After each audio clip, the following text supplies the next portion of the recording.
you've a bubbly attitude, you're happy-go-lucky, and for some of the stuff that you've been through in your life, I think, I really wanted to do this podcast today because I think it's really good that sometimes, even for myself, sometimes we get caught up on our own crap, right? That, Yeah. oh, things aren't going well for me, this and that, blah, blah, blah, blah, blah.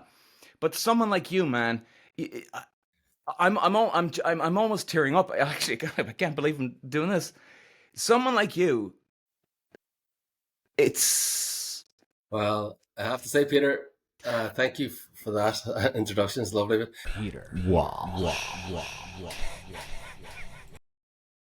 right. We are live. Well, Patrick Dempsey, the cuz, how Hello. are you, lad? I'm great. Thanks very much. It's a absolute honor, Peter, to be on your podcast. Get out of here, ladies and gentlemen. I'm gonna introduce you here, ladies and gentlemen. We have a true hero on the podcast today, and I'm being dead serious. This is Pat. He's my cousin. Literally, we are family. He is my cousin. Absolutely. And this man has been through two lung transplants. Sorry, one. What am I getting to two? One double lung. And you have been through a hell of a lot in your life, and you are still going. You have an incredible outlook on life. I saw you, was it last year when you called down to us in Cork? Right. And you've a bubbly attitude, you're happy-go-lucky, and for some of the stuff that you've been through in your life, I really wanted to do this podcast today because I think it's really good that sometimes, even for myself, sometimes we get caught up on our own crap, right? That, Yeah. oh, things aren't going well for me, this and that, blah, blah, blah, blah, blah. But someone like you, man, I'm almost tearing up. Actually, God, I can't believe I'm doing this. Someone like you, it's Well, I have to say, Peter, thank you for that introduction. It's lovely. I can guarantee you, I do my fair share of cursing and kicking and shouting. People probably don't see it. Well, they don't need to see it, but there is probably a few faces of me that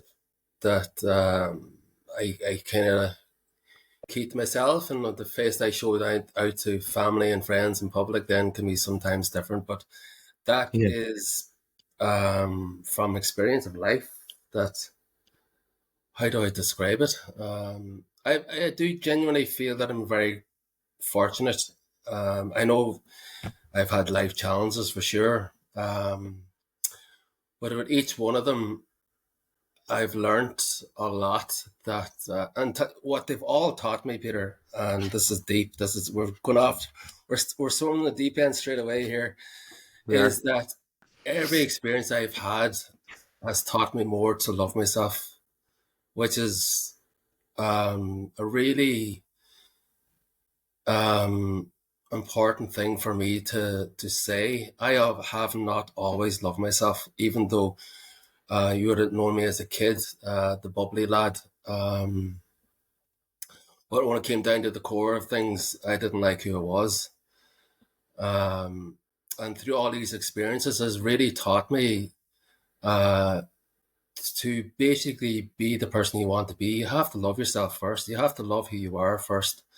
So uh, I'll go around in circles with this, Peter. I'll just go with the flow. Yeah. So the spiritual side of me has taught me how to love myself at a deeper level, um, and to deal with the shit. Um, and it's ultimately it's never ending, but you have a different perspective of the shit that comes at you. Um, like before, I probably would have said, "Oh, for fuck's sake, how can I deal with this? Like, what's next?" I'm more with the spiritual work. I'm given tools now to actually understand and to sit back and that pause moment you hear many people talk about. When you give yourself that split second, yourself in driving, that split second can change a lot for you. When you have that split second to think, that in this moment, in this present moment, I'm all right. I'm actually alive. You know, I've got food on the table. I've got clothes on my back. I've got a roof over my head. You keep put your mind into perspective. Okay, you might be hurting. You might have a whatever broken leg, whatever. For me, um, like I was born with cystic fibrosis, born in 1973, so I'm 51, and as you know, my brother, I've five brothers. One passed away when he was 11, John, and I was a year younger. So he is my hero and always has been. So he's been my inspiration through definitely up to my adult life, because he wasn't able to go to school properly, and he was so intelligent. Like he was nearly a year ahead of everybody, even as a 10-year-old. So I'd never had chest problems, lung problems till I was about 13. So I was proper strong, as you know. Like physically, you wouldn't know that I had CF from the outside. You'd only know from the inside. Um, so I was able to run, play football, and go through school and college. I would plan my hospital visits around that so I wouldn't get sick. So it was military kind of discipline that I taught myself, and probably the doctors taught me as well. And that has allowed me to live. I'm very disciplined in my health. And by God, if I enjoyed myself, yes. I mean, I repeated a year in uni because I was out every single, probably 3 nights a week, you know? In So, in hospital or just sick at no, home? out in the town, out in the town. Oh, So, okay. first year in regional, like my father was a lecturer there. So it wasn't, used to get lectures from him on a Thursday on the way to school, on the way to college. And I was in the same canteen as him every Thursday, so I had to get to know his class and make sure there was no gossip going around. But Yeah. yeah, it's good crack. So I repeated that year and caught myself on. But I've had a normal life with everybody else, traveling and doing everything else. So um, we're flying through this anyway. But in my 30s, I was living and working in Dublin, like basically from Donegal. If you unless you work for yourself or for the government, or you're lucky with a small business, you'll stay at home in Donegal. And most of the people travel to get work, and I was one of those. One like 12 of my mates I went to college with, we all went to Dublin, and I was there for 11 years, and then it was time to move on. And yeah, it was brilliant, absolutely brilliant. But the last year of that, 2005, I had 25% lung capacity at the time. And so I had the lung transplant assessment from Newcastle. I think it was on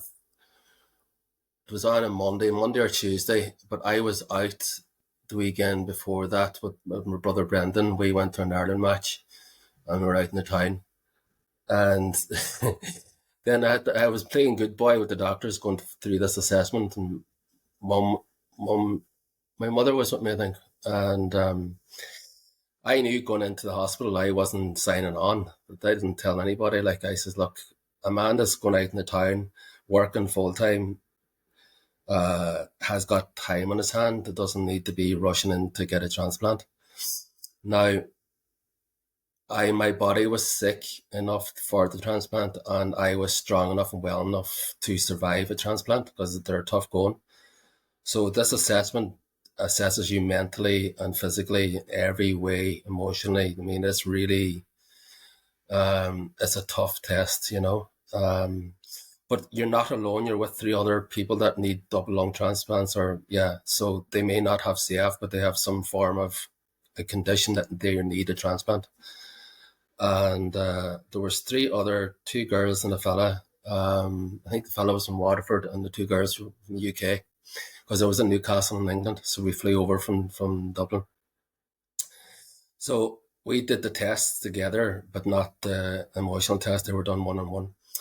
But I was able to see them, and like they were really struggling to get to the X-ray. Like, and I was like, I don't need a wheelchair, I can walk. And they said, oh, you have to be in a wheelchair because for policies of the hospital, like. But physically, from the outside, I felt way stronger. So put it this way: if a transplant came in that day, I said no, give it to Johnny or Mary next door there. They're on this with me, and they told me that my lungs were worse than theirs, and like I was physically stronger. So I couldn't understand that. I said, no, Patrick, you're actually more sicker than they are. So Why would you choose them over yourself? because I knew I had time, Peter. I was working full time and I wasn't sick. I had 25% lung capacity, but I was able to work. I don't on like it's a miracle in itself. I was able to do everything with that lung capacity. So I said to myself, um, I was grateful that I passed all the tests and that I was able to sign there and then to go on the transplant list and wait. Um, but my consultant was from Kerry. We got on great. And I told him privately that I wasn't signing and that I would do a deal with him. So he used to come to clinic in Dublin all the time. And I said to him, I'll go to your clinic plus everybody else's, and we'll meet up as much as we can. And if I get sick, I'll sign that form again or do the test again, whatever is required. I'll do it. And I'm sorry, Um, sorry, just to make sure I'm on par here. When you say sign on, as in you're signing, as in I'm getting this lung transplant, is that what you mean? you're Is going in you're on, going you're for going it? on, yeah, you're going on the transplant list, so you're then make yourself available to see whenever a donor comes available that you can that, and then your match your tissue your bloods and your tissue match with the donor's lungs and tissue so that you can so the transplant can go ahead, and you also have to be fit enough and healthy enough. And um what's the turnaround time? I mean, if you got news like let's say just Monday gone, how many days? Like I presume it has to be quick, does it? That you got to get to the hospital fast? Is it for this type of? well, for Newcastle, and I was living in Galway, like I am now. I was like 10 minutes from the airport, Galway airport. It's closed now. So I was very lucky and fortunate that I was only 10 minutes drive, less than 10 minutes drive to the airport.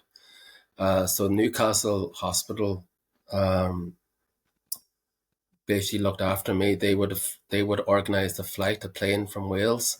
They're normally always from Wales, like a Wow. two-seater, three-seater plane, Oh collecting wow. me Okay. and my mates, and we would fly to Newcastle then and get assessed to see if the donor's lungs were a match for me and that I was healthy enough.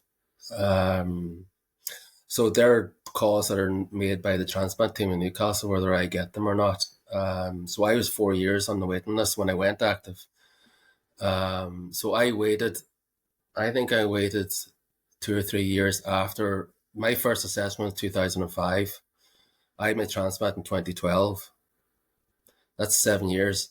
So for 3 years, I was meeting the team in Newcastle in Dublin for appointments, and um, everything was happy. I was working away. I didn't life didn't change stop for me until uh, I knew I was sick enough. Like my basically, I couldn't do everything at that stage. I was getting sicker and sicker, and I realized, right, I need to go on the list here.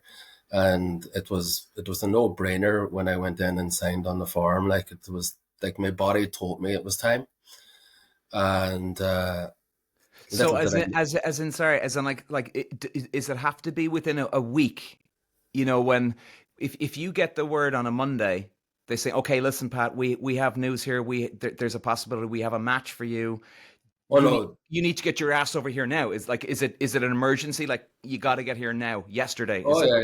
yeah, they organize. So the most of the time, the transplant calls that I only got one during the daytime. Every other one was 2 or 3 in the morning, one in the morning. So you Right. have an hour or two to they'll get the flight over because the flight leaves whenever they tell it to from Wales or wherever closest to get to Galway. So see, I'll get the call at 3 in the morning or 1 in the morning. I'll be in Newcastle by 7:30 in that morning, Jesus getting ready. Christ! So it has to happen because Instantly. as quick as you can. Yeah. Yeah, for quickly squid. But normally, like it's basically a 2, 3 in the morning call, and you're in Newcastle by 7 or 8 in the morning. And is there a time where it's too late?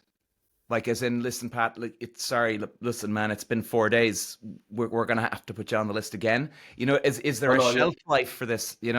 you're constantly on the list, Peter. Once you sign up, you're like, I was on the list for 4 years, so you're on the list until you get a transplant, or if you're unforeseen that Oh you've no, got. sorry. What I mean is, then, like, if you get that call on a Monday morning, right, and they're saying, look, Pat, this is looking good, and for Yeah, that, you go straight away. yeah, okay, but and like, if you didn't, if something happened to you where, I don't know, You you come just back. couldn't get a plane, Oh no, no, no, no, no. They don't. that's They not gonna don't happen. really. No, that'll never happen. No. They take responsibility for getting you over to Newcastle no matter what, and it's always a flight. I mean, it has to be a flight. Yeah. And what is, like, with the actual match you get, or even getting a match? I mean, I don't know the percentages. Obviously, you let me know. But, like, the chance of getting a match, the chances of the procedure going well, the chances of your body connecting and agreeing with the transplant after that, once you've left the hospital. I mean, what are the chances of living after a transplant in general? Is there an odds that, is it 50-50? Is there something that they say? So I was aware that you get 5 years from your transplant. From that was the stats at the time. So I'm 12 years on. So Wow. I don't know what numbers they have to show that it's 5 years, but that's what I was aware of. So when you sign up for the transplant, you're saying, okay, I've got 5 years more life. That's somewhat guaranteed. I mean, nothing's guaranteed, as you know, but there's more. Once you get the transplant, that you have a better chance of life for 5 years. But at the same time, you have to look after yourself. Like, the transplant's not a golden ticket that you can. Like, I still have cystic fibrosis, and Yeah. you have to look after yourself. There's that discipline that I had as a kid is still with me, you know. So I have fantastic lungs. Like, my lungs are um, like 115, 116%. They've never dropped below 100 since I've had them. So Okay. I'm really, really grateful. I've had definitely challenges. Like, all your other organs are put under pressure because you're on medications you're on anti-rejection tablets to basically fake to your body doesn't realize that your body realizes there's an organ, a beautiful donor's organs in me, and basically the immunosuppressant medication allows my body to accept these lungs every single day, you know. So um, there are, I don't know what percentage are, but you, like everything, you can have organ failure where they just reject, and then they have to treat you straight away as much as they can. I don't know the ins and outs with Peter, thankfully. I Yeah. rejected a month after my transplant, and it's just basically they like that to happen because then your body immune system aligns with it as much as it can align to your new lungs, and then they're able to treat you in a different way so that you can continue on getting stronger and getting on with your life, which I have, and it's been brilliant, really. You know, the side effects that I've had are skin cancer.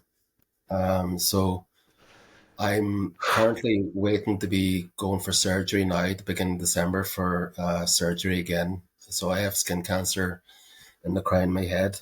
I had it. I've had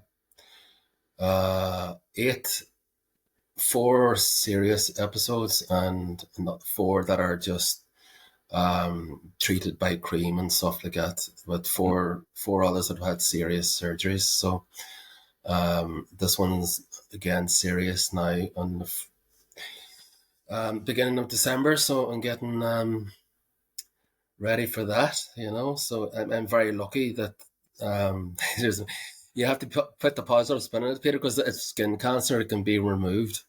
thankfully. Like Yeah. other people that have had different types of cancers, they can't go and be operated on. So for that, yes, it is. It's not nice to go through it, but bloody grateful that a surgeon can remove it, and I just healed myself back up again, and off I go. no disrespect to people that have cancers, because it's a tough thing to deal with, and yeah, I just I get on with it as best as I can, but I'm very aware of the challenges with it. 20% of all transplant patients, Peter, get cancer. It's because of the immunosuppressant medications. So, like for me, I get skin cancer, but other people can get other types of cancer. So I'm one of that 20%, and so I see the clinic every 6 months, and I like anything that happens, I ring them. Like this one, I spotted this one, and they brought me in and did the test, and this is right. We'll operate on this one. And that's a result of the medication, is it? Or Yeah, I think so. And then just your body, just your my immune system isn't as strong as it was. So any little thing that'll get its way in, gets its way in, and unfortunately, skin cancer is the one that gets into me. Jesus fucking Christ! And and I Yeah. bitch and moan sometimes when I'm hungover. I mean, like, I just feel that size, man. I mean, it's fucking hell. The bitching and moaning, and you've such a great attitude, man. Like, where did you like? Uh, You cystic fibrosis. Okay, so mm. like, do a lot of people with cystic fibrosis have these type of conditions, illnesses when you get older, or is it rarer? Well, it's great, Peter, today that there hasn't been a CF transplant in 5 years because they don't need transplants anymore because the medication is so much better. Wow, in the Yeah, last so I get to 5 years, five Jesus. years. Like I didn't know that. I was in the hospital on Tuesday for getting a CT brain CT scan and getting other tests done from a surgery. And I met Professor Egan, who is the main man for double lung transplants in the Mater Hospital. And he looked after my brother Gary, and he looked after me at the very start as well. It was his decision and Newcastle's decision to put me to Newcastle in England because I'm a B negative blood group, which is it's the rarest blood group. Um, so the odds were against me from the start, and they said, "Well, your aftercare would probably be with Dublin, the Mater, but the transplant itself would need to be done in Newcastle because of my whatever conditions I had at the time. There's no go to Newcastle with you." So I was on, like, I just have to trust these boys. These boys are they know what they're doing. But anyway, so I met Professor Egan in the corridor on Tuesday, and I was delighted, and he was the same, and he told me that there hasn't been a transplant for CFs in 5 years because the medication's so good. And I told him that I haven't dropped below 115% since I've had mine, and I told him I was in for the skin cancers, and he says, "Wow." So it's great for him. It's great for all the doctors to see their patients succeed and do well, and it gives them a little boost in their day. So it was lovely to see him again. He looked great. The boy definitely looks after himself. I can imagine. And when you say that it's never, did you say it hasn't dropped below 115? What does Yeah. that mean when you say 115? What does it go up So to, or what? great. I don't know what I suppose. I mean, it's basically the lung, the much air I can breathe into my lungs and then exhale out. So it's like I'm under like 4 liters of air that I can oxygen I can breathe out. Um, yeah, so it's basically the capacity of my lungs is a ratio of 115%. And like I don't know what it works out to, but um, I take great honor in making sure that I don't drop. Like I think I've been 115, 116, 121. So I mean, as long as it's in around those markers for me, I am happy. And I tell you one thing, Peter, I'm not fit. I used to be before COVID. I was training to go to the transplant games to give thanks to my donor and the family to just give something back. And I was training 4 nights a week. I was doing box fit. I love box fit. It was great. When you have you want to get rid of shit, and a punch bag's brilliant because the punch bag doesn't talk to you. You just punch away. and you're getting fit at the same time. So I remember at the start doing the box fit classes, and your man now told me I was a double lung transplant and years old. Crap, how are we going to deal with you? Like, and I says, like everybody else, he's just see me in action. I'll know when to stop. But sure, when I Jeez. stopped, I'd be flat on the ground. And by God, I was never as fit in my life. Thank you to my donor for the lungs I had. Because my body physically isn't strong like as a 51-year-old man. My physical strength in my legs, my legs are very skinny, my arms are skinny because they didn't develop like as normal throughout my life. Like I didn't, because I was more concentrating, my energy went to my lungs, clearing Mm. out infections as you do. So, I mean, my legs aren't skinny, but they're skinnier than most men that don't have CF. If you know what I mean. Like I'd know a CF person walking down the street, and they probably know me from you have a different type of frame. Right. Right. Probably not as much now, but probably the people around my age probably have. With the medication is so good now that I don't see that would be probably a normal physique, you know. And Um, when did they start doing lung transplants? I mean, like, obviously, hearing the word lung transplant, it sounds like, oh my God, it sounds like yeah, just a mountain of a. When did they start doing these probably in operations? the 80s, Peter. I wouldn't know, but from in the 80s, they used to do heart and lung at the time because they couldn't do lung on its own. But now they're able to do lung on its own. But at the time in the 80s, they were doing heart and lung. I know a few CFs that had heart and lung Right. transplants. And Uh, do you know any of your donor? Do you know any details about that person? I won't go into on the call, but yes. Yeah, of So course. Obviously, not yeah, obviously not trying to get names or anything, but yeah, you know of the person. You do, yeah, yeah. I know the name of the donor, the sex of the donor, and a little bit about the donor. So And in do the they have to UK, be roughly the same age as you? Same sex? yeah, They do, right? yeah, Yeah, yeah, makes yeah. sense. Yeah, So, makes sense. Of course, yeah, yeah. well, you can have uh, girl lungs. Depends on the size of your chest and the frame that you have. So you might be a male, but your lungs can take a female's because you have this a smaller chest, smaller frame. Wow. Jeez. Yeah, yeah. Okay. So Yeah. that option's there for you. But Yeah.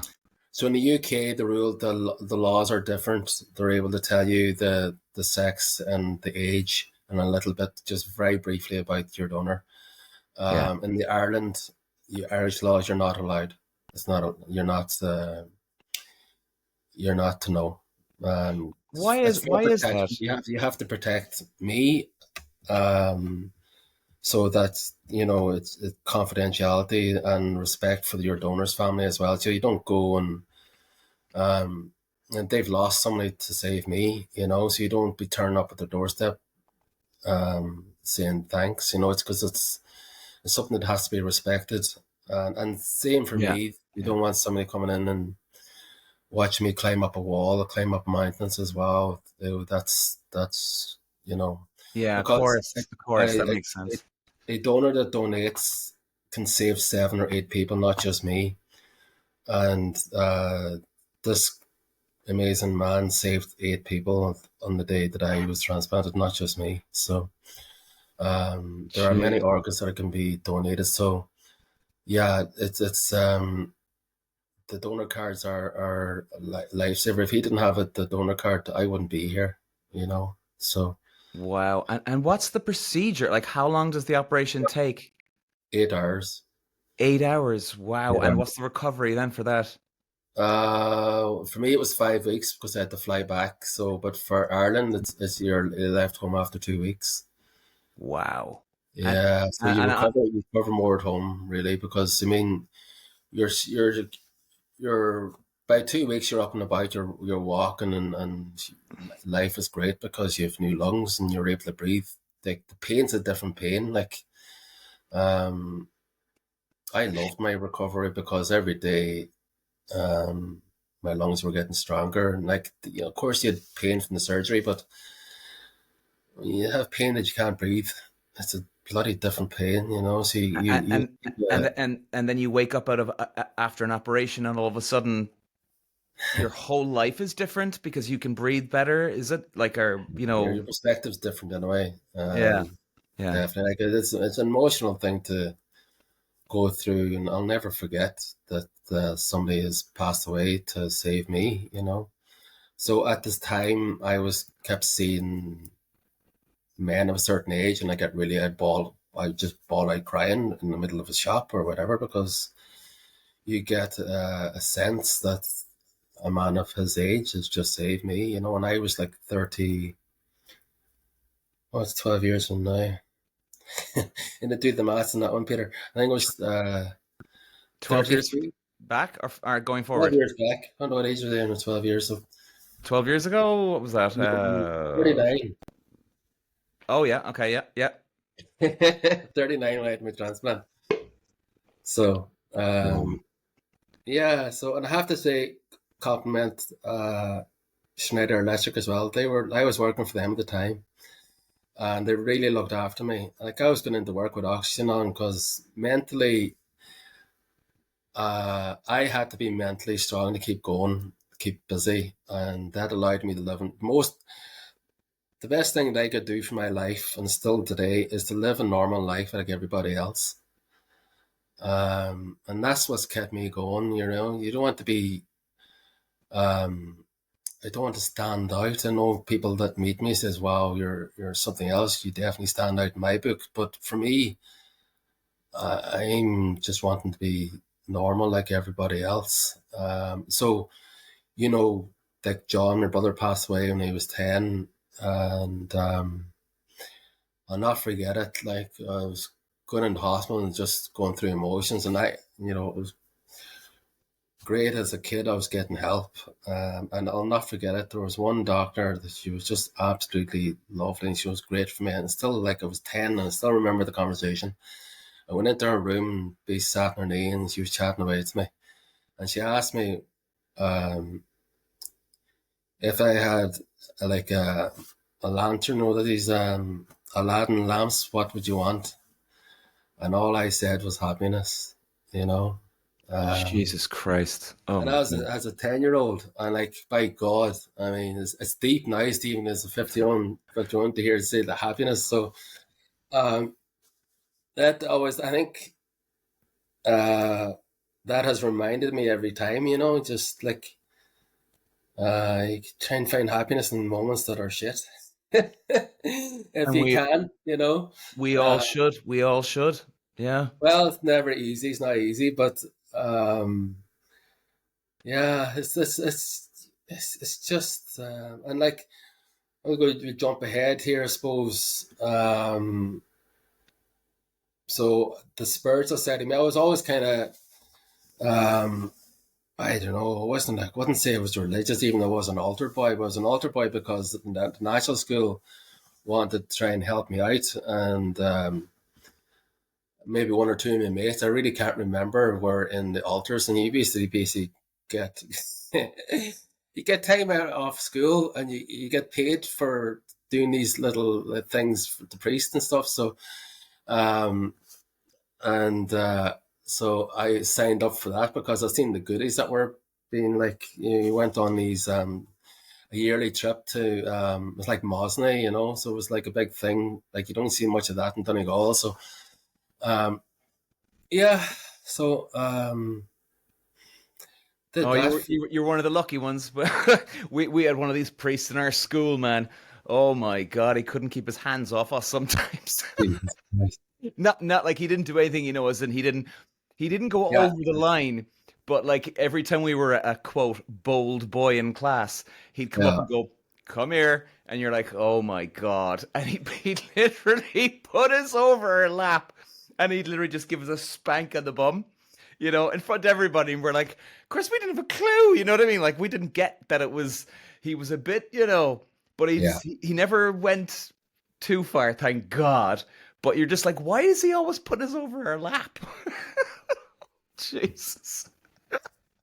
But yeah, I guess I was always probably, I think, like, CF and everything else around me has made me more more aware, I suppose, a bit more, I don't know, probably emotional intelligence, probably, I mean, I'm not those, the people tell you, my family tell me, I know you're probably not the brightest spark in the toolbox, but emotionally, not too many can beat me, I have to say. Emotionally, my emotional intelligence has allowed me to keep going, Peter. I have to say it really has.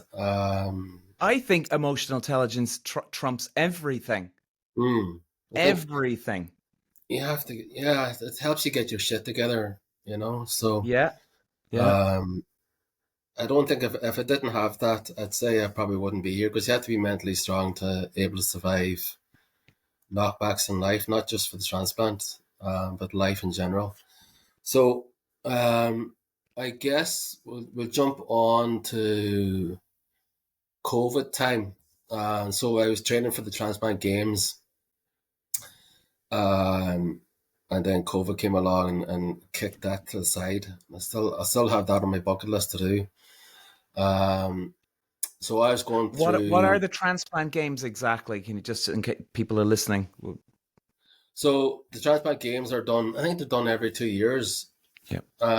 So they're heart and lung transplant recipients that have had a transplant. And then there's the kidney transplant games or world transplant games. Is normally it's everybody's kidney people who any type of transplant. You get kidney transplants, eye transplants, heart and lung transplant, heart transplants, lung transplants, liver and kidney transplants. So they all go into their age brackets and they have five different sports that they. It's like a mini Olympics. To be honest with you, so you're basically giving thanks back that you're actually able to run or jump or swim or whatever floats your boat. And you're giving thanks and appreciation back. And you're also with like-minded that have had donors or transplants.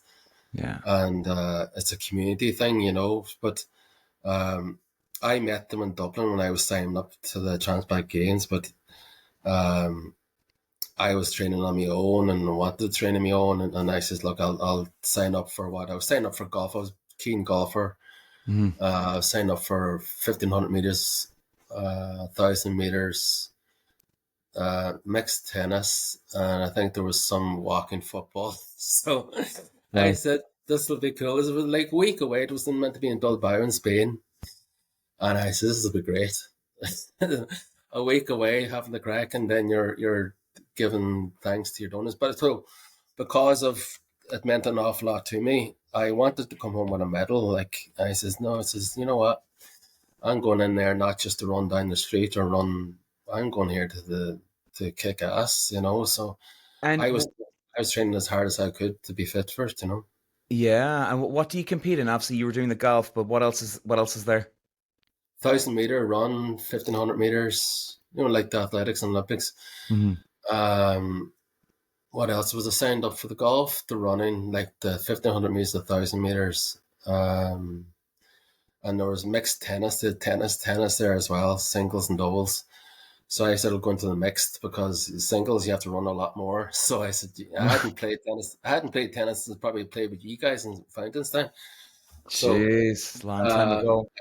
I said I'll have the crack. I used to be a decent squash player as a teenager, but I said, look, this will come back to me. I was hoping to win the medal in the running and an outside chance in the golf, but the running was where I was going to take home a medal. I wasn't the other three or four. I was just going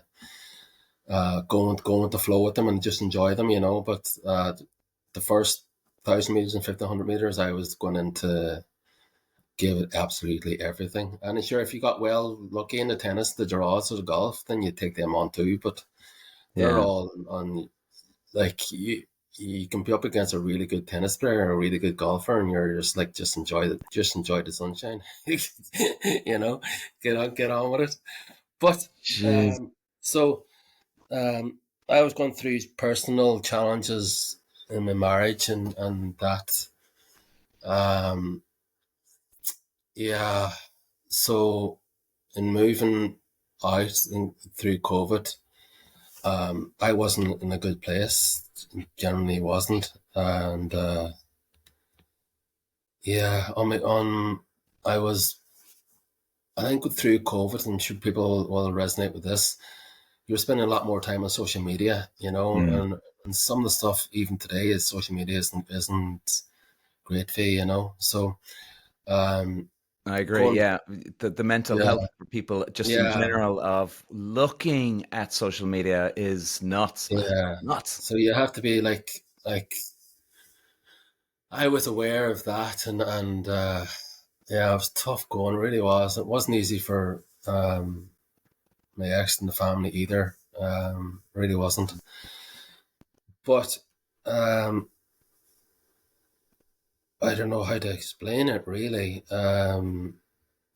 So I was closing down Facebook at the time. It was actually my brother's birthday, or something to do with my brother John. And it was it came into my mind. I was closing down Facebook, but a girl that I know very well today posted up her distant healing, like spiritual distant healing, Reiki distant healing that people know about.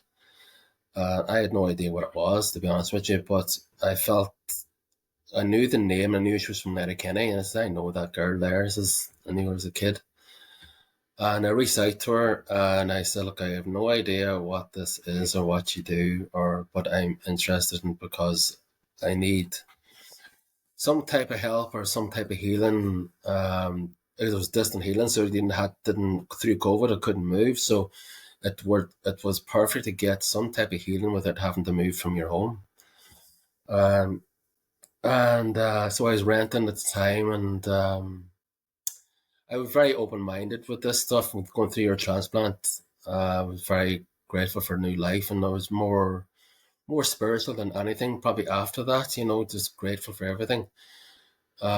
So I was very open minded person, and I so went into it open minded, and by God, um, something happened for sure. After that, I was very emotional, let out a lot of crap, a lot of releasing, and I got a lot of love from it as well. So the curious man that I am, I wanted to find out what exactly happened here, because there was nobody else in my room. Like, it was energetically happening to me. You could feel like a tingling happening when I was lying down in my bed, and so you're logged in for say 6 o'clock, and that the session lasts for half an hour, and you actually genuinely lie down and you feel the sensations, but it's like a warm, tingling, heated sensation that comes through your body. Um, Best way to describe it, really. And you know that there's something happening, but you don't know what it is. You just go with the flow with it, and then after, beautiful Karen Tinney's her name. She works in the UK in London. Um, she gave me a channeled report. It's basically her guides would give me a channel report on how to help me, or things that I need to get rid of that aren't good for me. Um, which again allowed me to ask questions about everything that's going on. So I did a spiritual development course then to Hmm. find out the why. Did that for about 9 or 10 months, and I felt I loved it. Like, I really, what, there's something in this. I don't know why or what, but I'm actually very drawn to it. Yeah, just want to Um, just want to just shout that out. Yeah, this is your new career now, right? This is what we're going yeah. to get into. So Yep, yep. so today I call myself on social media the peaceful spiritual warrior, which kind of resonates what I've gone through in life, and then like peaceful, spiritual, and there's a warrior inside me that keeps me going every day. So I felt that really resonated with who I am in every way. So yeah, the name came to me in the meditations, and I said, "Well, that'll stick. I'll go with that one." So you So you think that all your life experience, everything you've been through, do you think that that was the backbone of getting into what you're doing now? yeah, It was meant to yeah, be. yeah, That's good. I like that, man. I love that. That's great. yeah. It was like a tough journey for sure. Like I said at the very beginning, is that all the experiences have taught me to love myself even at a deeper, more level. That I really do love myself today, and respect myself more than I ever have done. So Um, yeah, it's where do I go with it? Really, it's just basically.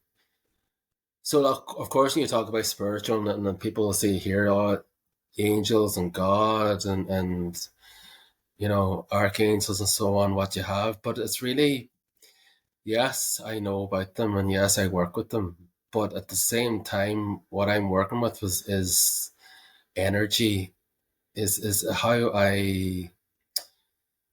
I'm able to, through meditations and through channeling, that I'm able to bring my awareness into a different sphere that I'm able to connect with. So without being going too deep or too wacky backy here, so everyone has a physical body, like Yep. we're physically seeing each other here now. So in the spiritual sense, we have,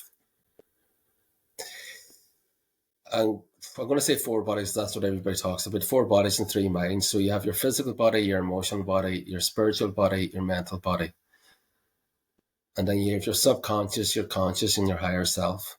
So everybody would know your emotional side. Everybody would know if you have like your spiritual side. You mightn't be tapped into it every day.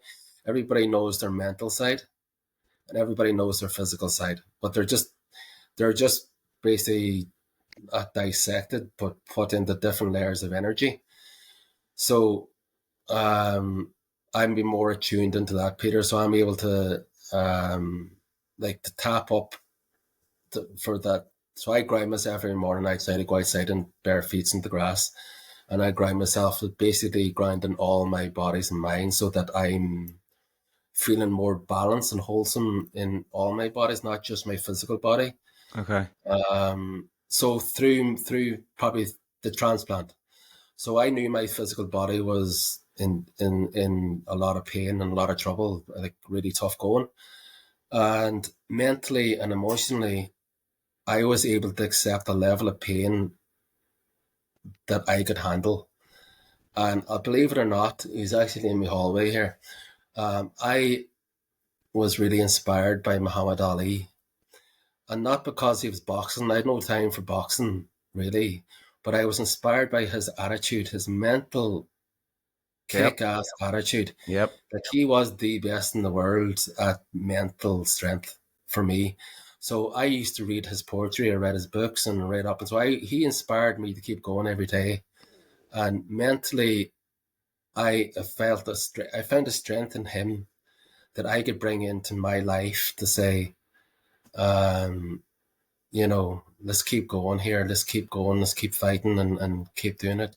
But at the same time, I was fighting for my family as well and to be alive and to continue life there. But um, sometimes as well, you have to be selfish to keep breathing, and you have to. Sometimes I go out into my own to fight that battle and then come back in again.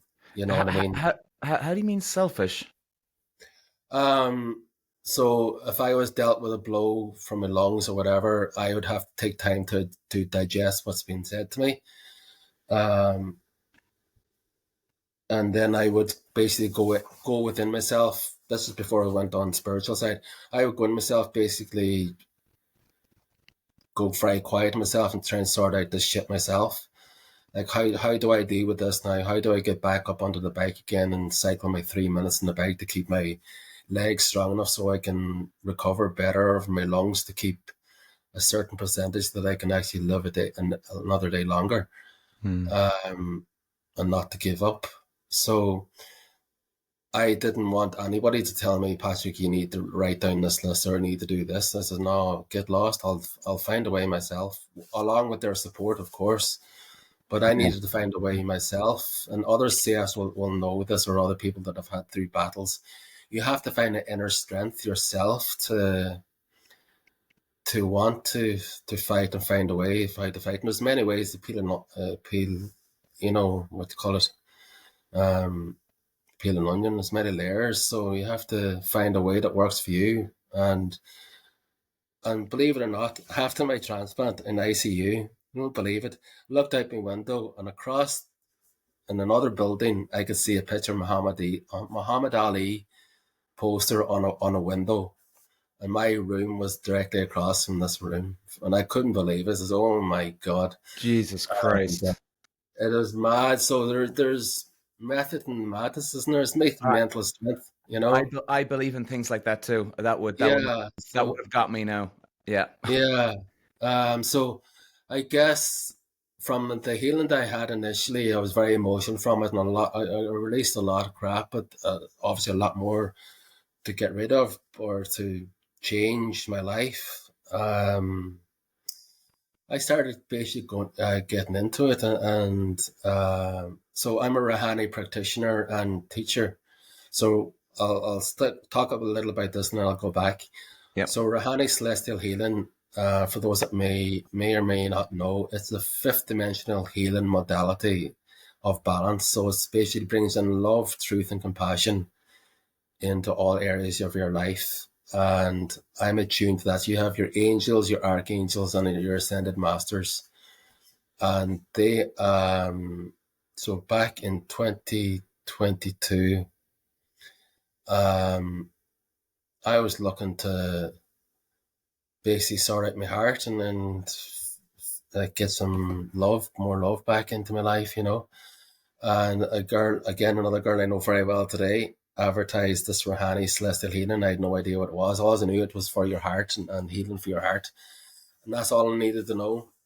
And I went along to the day, getting attuned, not knowing what it really was, to be honest with you, Peter. But I got a huge lift of love that I never had, that I haven't felt, like in a spiritual sense, really unconditional love that I never really, I was crying with it. Like, and I didn't expect to be crying. There's three other women in the room, never met them in my life. And here's me crying with this, just the feelings I got over from this attunement.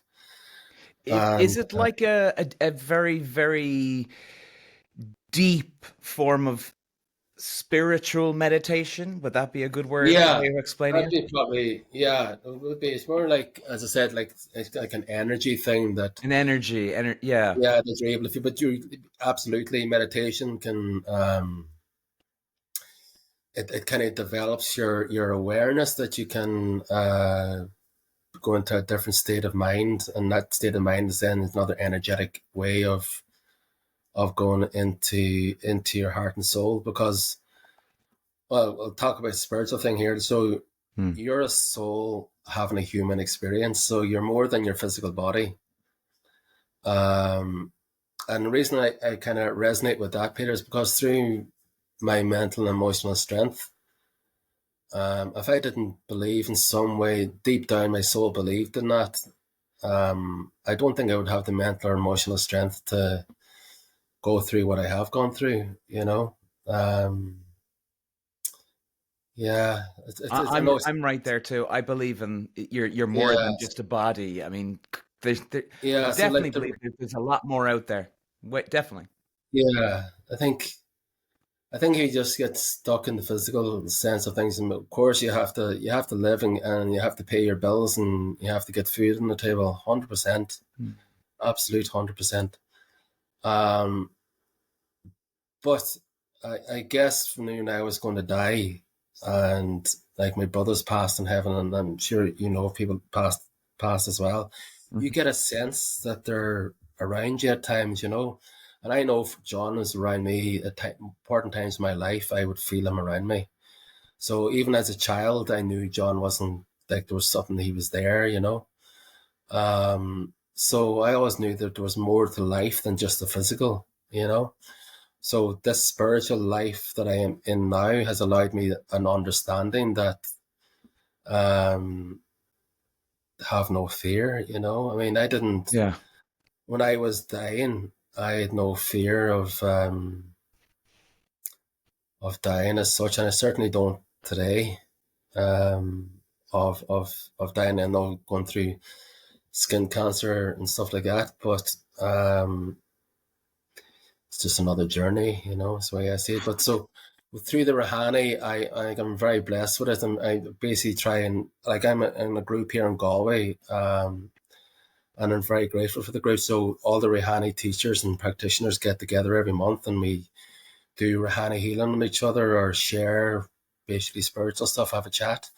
It's just like-minded people coming in, and I'm very grateful that I've been asked to co-host that from January with another girl, Yvonne. Myself and Yvonne will be looking after that group from January. It's a huge responsibility, and I'm honoured to be going ahead with it.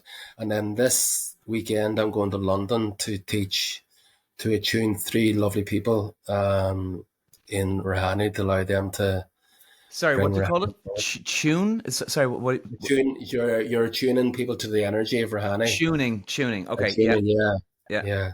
Um, so yeah, I'm. And So that's how long are your courses then? Or is it a courses that you call it, or a session? How it's long are they? a day, basically a day long. I educate you on all the Rouhani teachers or the masters, angels, and archangels, and where it came from. So Rouhani is the first time it came to Earth was 2002 through a girl called Carol Ann Stacey in the UK, and basically she was awoken by an angel, and the angel told her, the angel is called Kira, told Carol Ann Stacey that you're bringing forward Rouhani to the world, and um, we will teach you what it is, and then you will bring this knowledge forward. So she would have wrote manuals on it that I use today, and so the angel was basically channeled through her, and she would write out the message that she would receive telepathically, and she would write them out. So there'd be the angel's words and then her words to describe it, so that the normal Joe Soap can understand what's being said. Um, so yeah, it is basically, so when you're like, it doesn't, it finds you, if you know what I mean. You go looking for it, like it kind of finds you. Like Rani, like you don't like, for me, I wanted to get heart healing for myself, and I found it that way. I don't want other people how they found it initially, but it's always to do from the heart. Um, like, there's, the way I see it, energy wise, you either have love or you have fear. They're the two big ones that you Yeah, have every yeah, day. yeah. So yeah, so you don't. I don't think you can heal yourself through fear. You can heal yourself through love for sure. I mean, that's just my personal opinion. Hmm. And do Um, you have any videos or any sort of thing that I can excuse me, sort of include no, on the no, podcast, maybe clips or something that you know how it all works, or like if I'm signing up with you today, like just yeah. for people listening, what am I doing? What time am I starting? What are we going through? So, let's say for the course I'm doing in London, we Yeah. started at 9:30. We finished around 4, 4:30. Right. So how I work is, I would go to the room an hour beforehand before everybody else turns up. I would attune myself, like, could bring in my spiritual team, the Rouhani team. So I can go through the Rouhani team if you wish, and then I basically get my energy into the room, get all the Rouhani energy into the room. Then we protect the room so that it's protected, so that when your the Rouhani practitioners that are coming in to be taught come into a room that they feel really warm with, or really very safe with. And they'll also feel the energy of the angels, archangels, and ascended masters, that they're Mm. already in the room when they come in.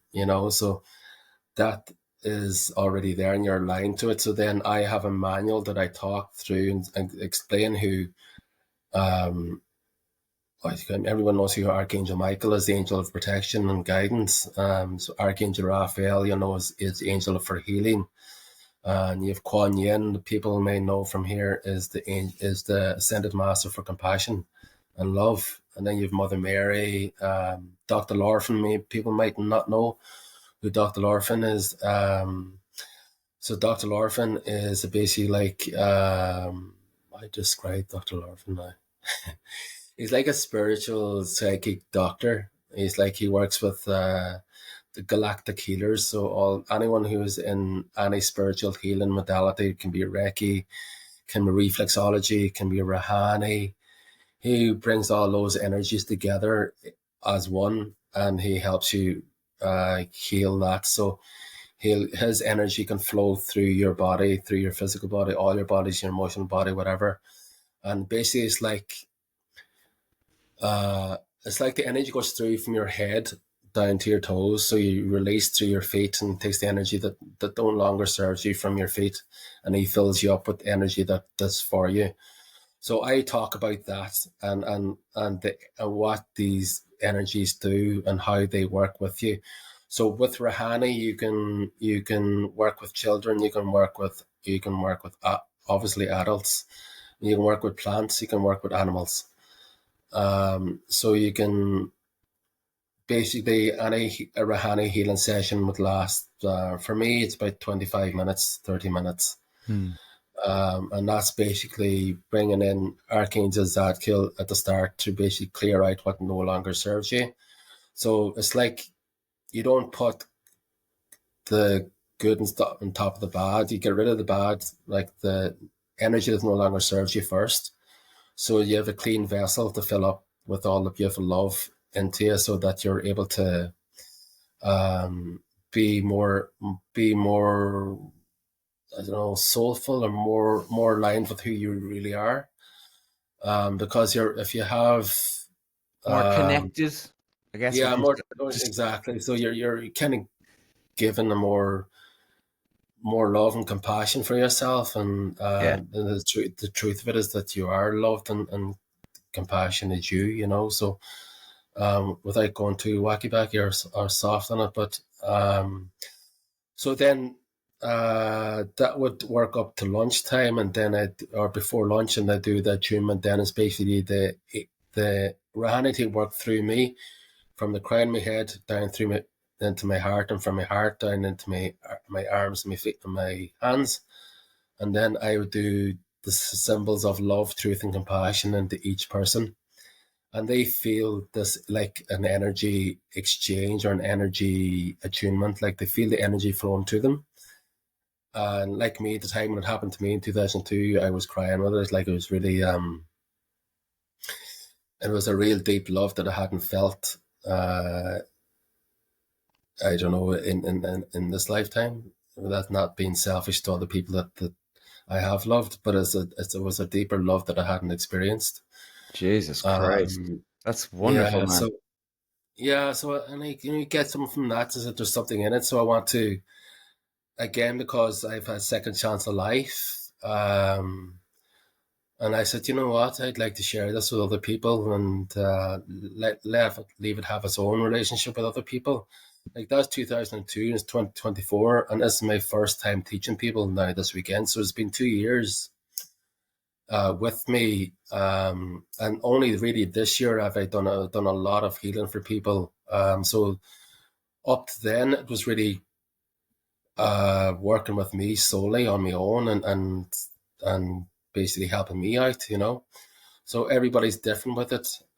People can, like, when I train these people on Saturday, they can give healing on Sunday straight away. But Wow. you can't become a teacher for 6 months. It takes 6 months for the energy to fully be aligned into you, but you are able to channel or do the healing the next day.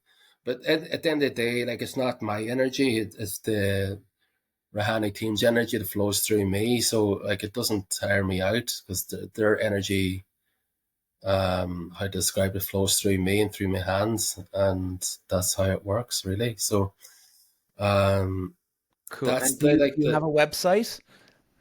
no, I'm only starting off, Peter, to be honest with you. So Okay.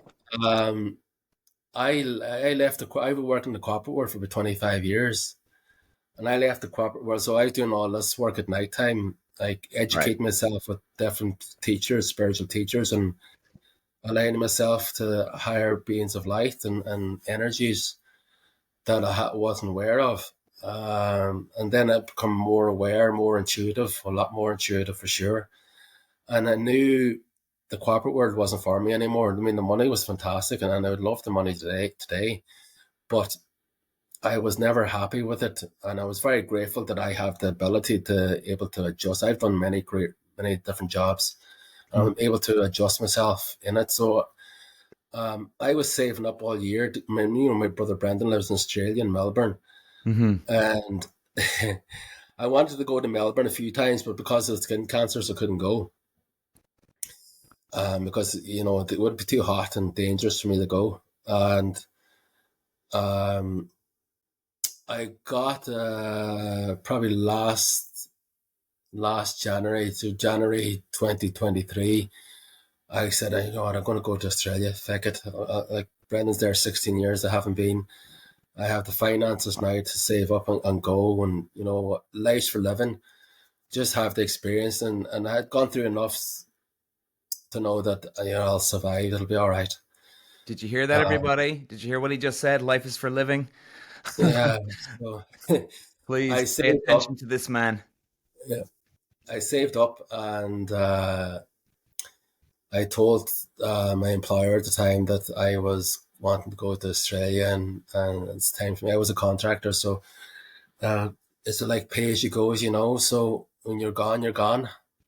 Yeah. So I took that through my spiritual work. You know what? You guys don't need to look after me now, and let's go down the Rahani route. Let's go down the spiritual route here and see what can basically um, through the crap and then through the time of recovering and the spiritual awakening within me. I went from my head to my heart. So in the corporate world, I was working with my head, and there are Yeah. beautiful people working in the corporate world that work from their heart.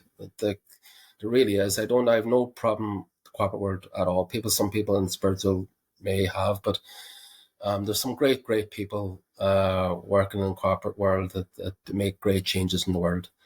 And I was very lucky to work with great people. But I just knew I wasn't working in my heart anymore. Through the spiritual work, I knew I was really loving it, and I knew I was from the heart every time I did it. It didn't. It just like it lit me up. It's just like you and you're in what you do. You just really feel comfortable in what you're doing. You're a great people person, Peter, and how you deal with people. It's just like it's a huge gift that you have. It really is. So Well, it's, it thanks. is great, Peter. You're just like I'm not surprised you're doing podcasts. I'm really I'm delighted that I'm your uh, a guest on your podcast. This is my first podcast as well, so Oh, it's well. great.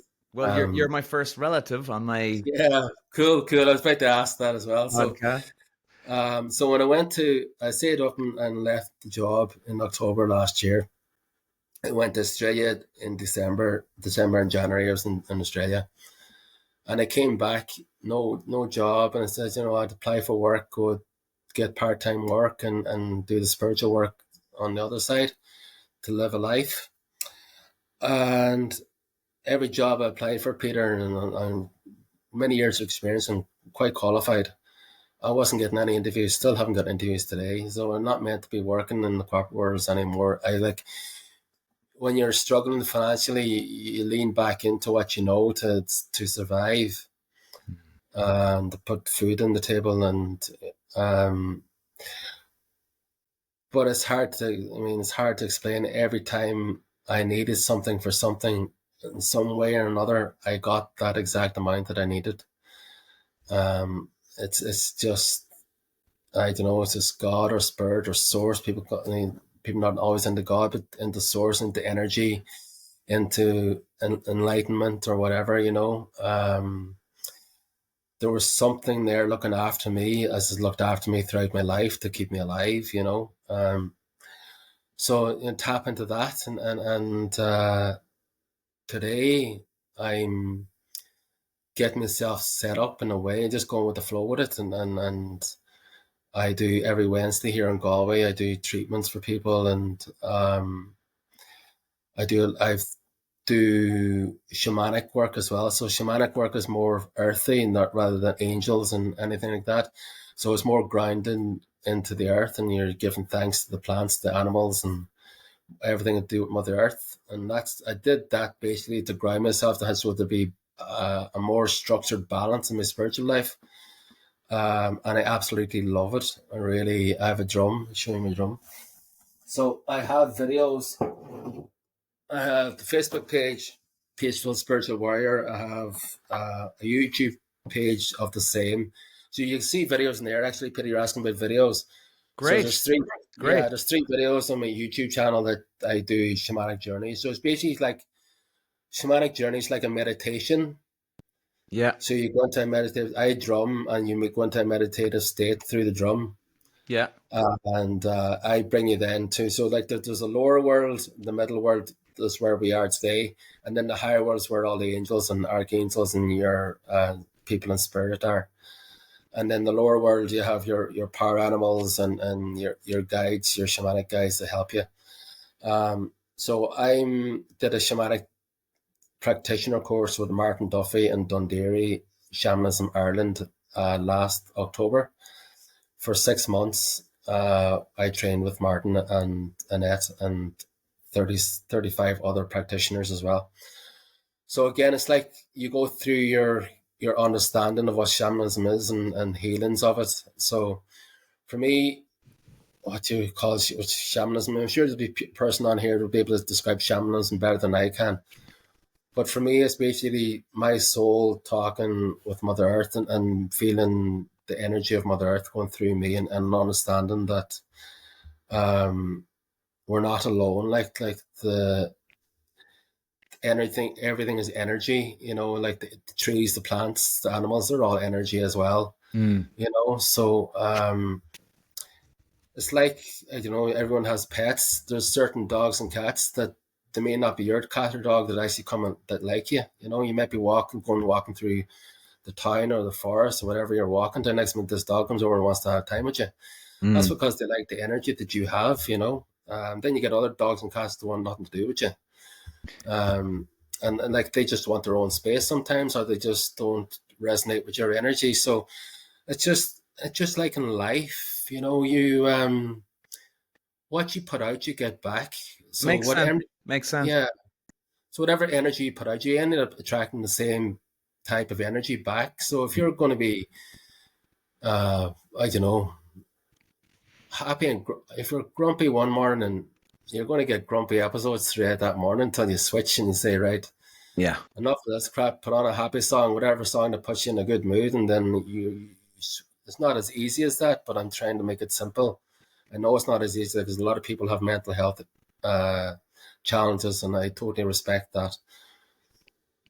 But all I'm trying to say is that energy is energy. So the energy you put out is the energy you get back. Um, so Can I just say as well? Yeah, you know what? I'm always very. I always try to be very self aware, and I actually notice that with myself now. So in other words, if I'm getting treated badly by someone, right? And I'm feeling like, oh, they're trying to screw me over. Or, we all get that to a degree, right? The last thing I'm going to do is go out and treat someone like crap. And in fact, I'll even be more conscious that I'm going to be the nicest person in the world and most respectful person to the next person I see, whether it's a barmaid, a waitress, waiter, whatever it is, that you don't take the anger or it doesn't transfer into your body like a toxic poison and it transfers onto someone else. And then you instantly start feeling good. So you're putting out good vibes anyway, yeah, you know?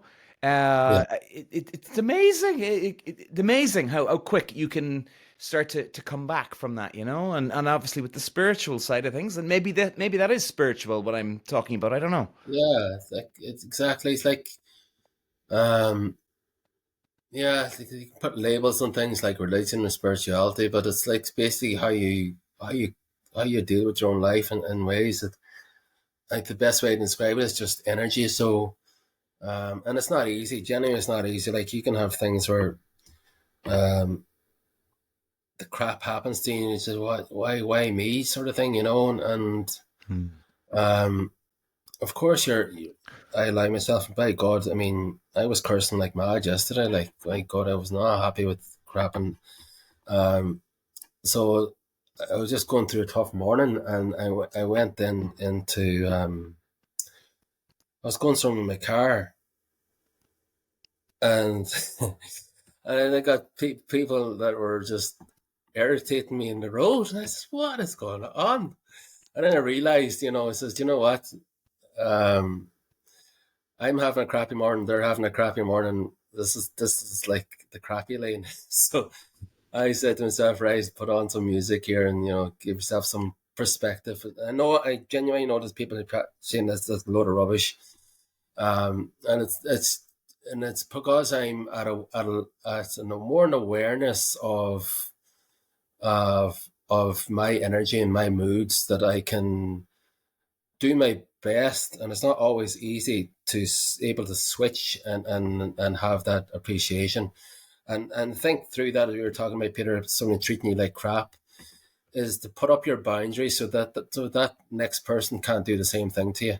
Hmm. So the more respect and more love you have for yourself, that's what I've been taught through this work, is the more love and respect that I have myself, you kind of you're walking around in a different bubble, if you know what I mean, if that makes sense, that you're more aware of the different energies that you can be attached to, or that you're not aligned to anymore. That, like, I'm a completely different person than I was last year and the year before, from doing all this work. I truly am. And And how can people benefit from it? So, like, if you know, the people that get the most out of your work now, right, and you can help them. yeah, Is it people? Is it everybody, or is it people going through trauma? Is it no, what is everybody it? What type of people? are coming to me. Um, I really don't. Great question. I don't. I think people that are the people that I've met so far are the people that are become a little bit more aware that there's more than what life has given to them. That they're looking for something different to try out and see if this actually helps. And then, like me in 2022, when I was um, with a broken heart and trying to find a way to heal a broken heart. Yeah, I knew I wasn't going to get a tablet that was going to heal my broken heart. Um, and and when I said, "Oh, I have nothing to lose here but time," at the end of the day, it was like you lie down and go with the flow of it. You're not. It's nothing physical as such. There's no needles going into your physical. Like, my hands definitely physically touch you. Um, but yeah, the people that have come across me are people that are probably somewhat spiritual awareness, really. They're starting off on their journey. They're more like, people say it in the spiritual world, you hear it on Instagram, especially the people that are awakening to different awareness of, like, we're more than just a physical body, and what you put out, you get back, sort of thing. But like the law of attraction was being so popular, 20 years ago now, it's the stage, was probably 10 years ago now. So it's more like, so those people that have come to me, male and female, I have to say, um, that they're a little bit, I don't know, lost is the right word, but they're looking for an alternative to help them, and also can be just exhaustion, tiredness from physical burnout or mental burnout, that just want to break and chill out and just want a Rahani healing session or shamanic journey, just to, like, shamanic journey would be more people that come to me for shamanic work is people that may have had traumas in their life, or um, want a deeper connection with their soul. Like, they're more aware. It's probably aware of, at a soul level, that they may meditate or whatever, and just want to go at a deeper level and try it out. So they would contact me looking for to go on a journey, and I would bring them through my drum on the journey for 18 or 20 minutes. And, like, their guides, or like, everyone has a guardian angel, their soul guides will talk to them in this meditation. And they can talk to them through a song. Like, I'll play a song afterwards, and that song gives them a message, whatever words are used in the song. So it just really resonates with them. And then I have, like, I don't say that I'm a tarot reader in any way, shape, or form. I really don't. But I am quite intuitive since I started this work. So I have these angel cards, and I would have them in front of them, and I just lay them out in a circle, and they choose them. I don't choose them. And 9 times out of 10, the card that they get resonates with what their journey is, or their whatever they need in their life at that time. So that's the energy, the angels, archangels, whatever you call it, source talking to them through the cards. And like, I'm nowhere near them. I'm beside my speaker checking out the music, so they do their own work and that. So I just create a sacred space that they feel safe to do that. And Yeah.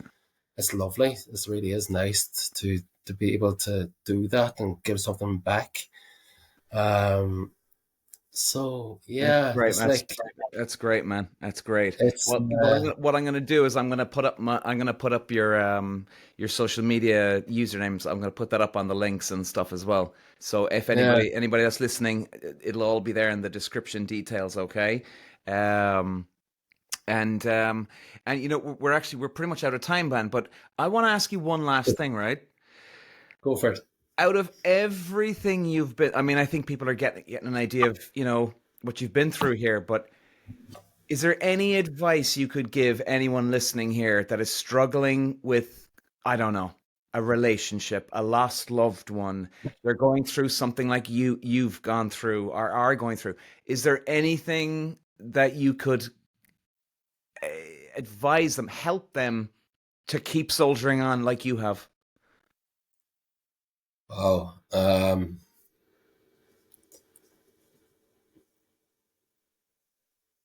how would I say this now?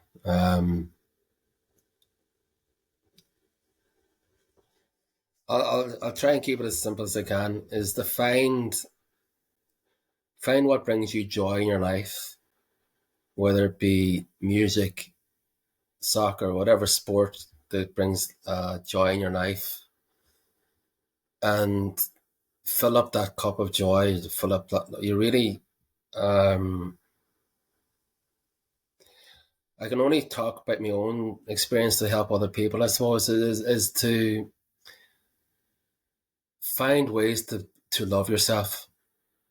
Find a way that can, through meditation or through like going to a Rahani practitioner like myself, like there's many in Ireland, um, or meditation of some form and shape that can help you get rid of the crap or help you feel better just for that moment, and that moment gives you the hope, and that's what I've done. In like it's taken me, like, I'm 4 years at this, and I'm 4 years, and only this year I'm letting people know who I am, so that's 4 years of a journey of healing for myself, and also understanding all the energies that I work with, so that I can work with them and understand them. So I don't know. It's a tough question, Peter. To like, how do I inspire someone to keep going? And um, I think, break it down to, you are more than your physical body, and you're so, like, I know I'm so loved, and it's not um like, I'm not religious. I don't go to mass. I don't, like, I go to churches. I go into church to pray, and I pray for everybody else and myself. But I'm more aware of that there's more out there. There's definitely more than the physical world and emotional world, and the mental world, and like, when you really find a way to connect in with your heart and do what you love, it's like, you'll hear successful people say, you don't do a day's work in your life when you do what you love, But honestly, that is bloody hard.